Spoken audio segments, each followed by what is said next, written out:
So I wish that service learning had been incorporated, where we were taking our academic goals and responding to a community need.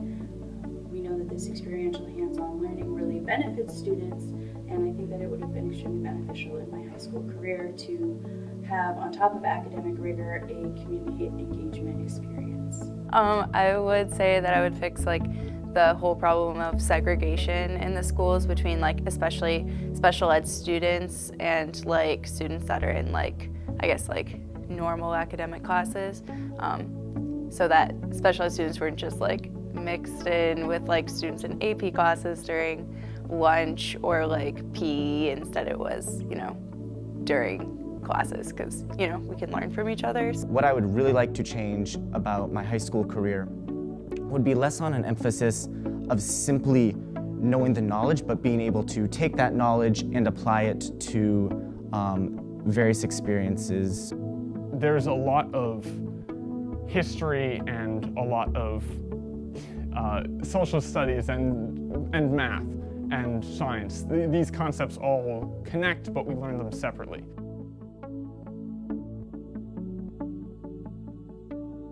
I learned a lot of life abilities, I guess you could say, such as learning how to take out a loan or learning how to calculate things like that, like buying a house or just taking out money in general, where we didn't really learn that stuff in school or high school.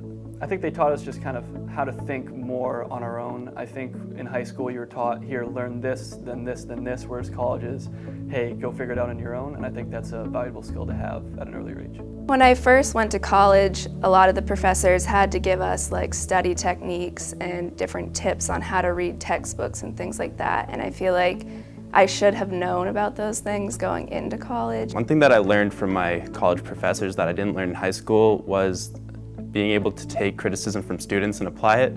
I think it's really important for students to, one, see how teachers really improve when they take criticism, and also how important it is to take criticism themselves. I learned from my college professors to advocate for myself, which was something that I never really had to do in high school, because I always had teachers reaching out to me when they felt that I was falling behind. And I think that being able to bridge the gap and make yourself approachable for students, making time available outside of the normal class time is super important.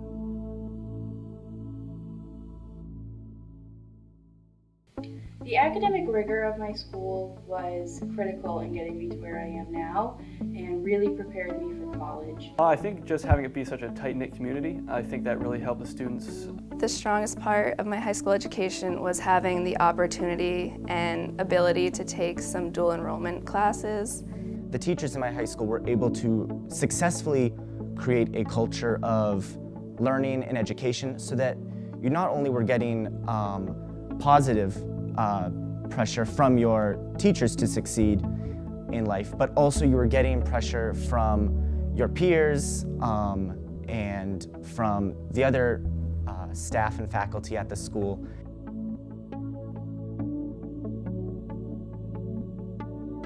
I feel like some of the best teachers I had were the ones that actually got to know me and my life and cared about that, because it kind of, education doesn't just happen in the classroom. So if you're expecting a student to leave it at the door, leave your life at the door, then I don't know how much learning is going to happen, or learning that translates is going to happen. I guess it's mostly all in the personality. It's just how friendly and how easy to get along with that teacher is. Because if a teacher's hard to approach, it's hard to get further in the classroom when you don't want to interact with the person leading the class. My best high school teachers, I felt, were really focused on me learning as opposed to the grade that I received.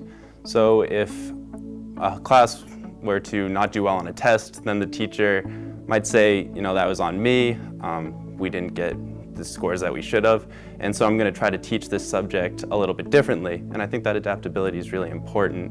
My best high school teacher worked at finding each student's talent and what they were good at, instead of focusing on that student not being able to be successful in that subject. I think that a lot of people focus on, or teachers or educators focus on what students might not be good at, and say, oh, that kid's bad at math, but they're good at English. But instead of saying they're bad at math, you can kind of find ways that you can bridge that gap and say, well, they aren't the best at math, they're good at English, and how can we kind of approach it from that perspective? My best high school teachers were always the ones who taught us not what to think, but sort of how to think, specifically how to think critically. That's a tool that I think is very useful, not just in higher education, but in life itself.